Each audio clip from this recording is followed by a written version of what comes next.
આપણે વ્યવહાર જ એવો કરીએ ઘર પરિવાર ગામમાં જ્ઞાતિમાં કે આપણો કોઈ દુશ્મન જ ઊભો ના થાય. આપણને એમ લાગે કે મારાથી આને દુઃખ લાગ્યું છે ને તો બે હાથ જોડીને માફી માંગી લે. ભલે આપણાથી નાનો હોય, વાક હોય ના હોય, આપણો વાક નથી તોય જતું કરનારને હંમેશા ફાયદો જ છે.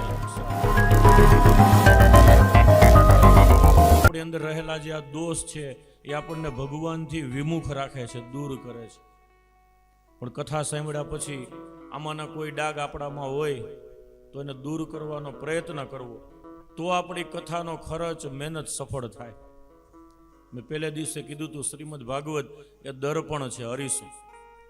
આની સામે આપણે બેસીએ ને એટલે આપણા જીવનના બધા ડાઘ દેખાશે કે મારામાં જો ક્રોધ તો છે, લોભ છે, ઈર્ષા છે, અદેખાઈ છે. આપણને એમ લાગે ને તો સ્વીકારી લેવાનું, એમાં શરમ સંકોચ ના રાખ્યો. અને જે મારી સામે ઊભી ડાઘ દેખાય દૂર કરવાનો પ્રયત્ન કરીએ, એમ કથા સાંભળી અને ડાઘને દૂર કરવાનો પ્રયત્ન કરવો. કારણ કે જે આંખમાં કરુણા નથી એની કોઈ કિંમત નથી. આપણે એમ કહીએ કે મારે ભગવાનને રાજી કરવા સત્સંગ કરીએ, રોજ હવેલીએ મંદિરે જઈએ, અને આપણને આપણા પ્રત્યે જીવ પ્રત્યે કરુણા ન હોય તો પછી એ કરુણા નિધાન કેમ રાજી થાય? જે નહીંને કરુણા તર છોડી એની કિંમત ફૂટી કોડી. જે આંખમાં કરુણા નથી એ પછી એની આંખની એ કોડી સમાન છે. મૃગજળના દરિયાને તરવા મૂરખ હોય એ બાંધે હોડી. સંતના હૃદયમાં પ્રાણી માત્ર પ્રત્યે દયા હોય અને હોવી જ જોઈએ દયાભાવ. દયાભાવ વગર આપણે ભગવત પ્રાપ્તિ કરી શકીએ નહીં. ભગવાનનો ભક્ત વૈષ્ણવ છે ને અજાત શત્રુ હોવો જોઈએ. અજાત શત્રુ એટલે જેનો કોઈ વેરી દુશ્મન ના હોય ને એને અજાત શત્રુ કહેવાય. આપણે વ્યવહાર જ એવો કરીએ ઘર પરિવાર ગામમાં જ્ઞાતિમાં કે આપણો કોઈ દુશ્મન જ ઊભો ના થાય. આપણને એમ લાગે કે મારાથી આને દુઃખ લાગ્યું છે ને તો બે હાથ જોડીને માફી માંગી લેવાય. ભલે આપણાથી નાનો હોય, વાક હોય ના હોય, આપણો વાક નથી તોય જતું કરનારને હંમેશા ફાયદો જ છે, નુકસાની નથી. એટલે કપિલ ભગવાનમાં દેવહૂતિને કહે કે માં આવો વ્યક્તિ મળે ને એનો સંગ કરવો, એને સાધુ પુરુષ સમજવાનો. શાંતિ પમાડે ને એને સંત કહેવાય.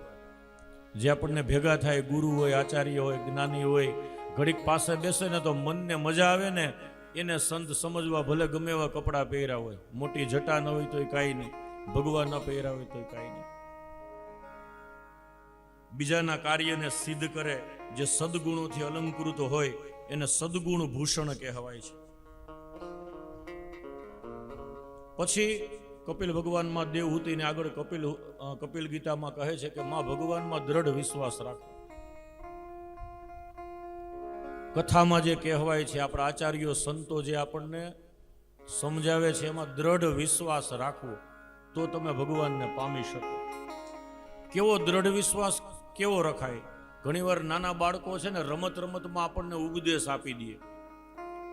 બાળકો ઘણીવાર આમ ફરિયામાં રમતા હોય, થાંભલો હોય એક ફરિયામાં, એ થાંભલાને પકડી અને પછી એ ફરતા હોય. પણ એ બાળક છે ને ગમે એટલી ઝડપથી ફરે ને તો એને પડવાની બીક ના હોય.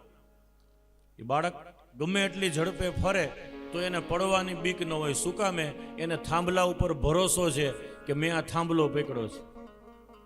આપણે છે ને ભક્તિ માર્ગમાં એક એવો થાંભલો રખાય અને એમાં દ્રઢ વિશ્વાસ રખાય તો આપણને એ થાંભલા રૂપી પરમાત્મા પડવા ન દે. પછી ભલે સંસારમાં ફરો. આ સંસારમાં એક એવો થાંભલો રખાય તો આ સંસાર આપણું કઈ બગાડી ન શકે.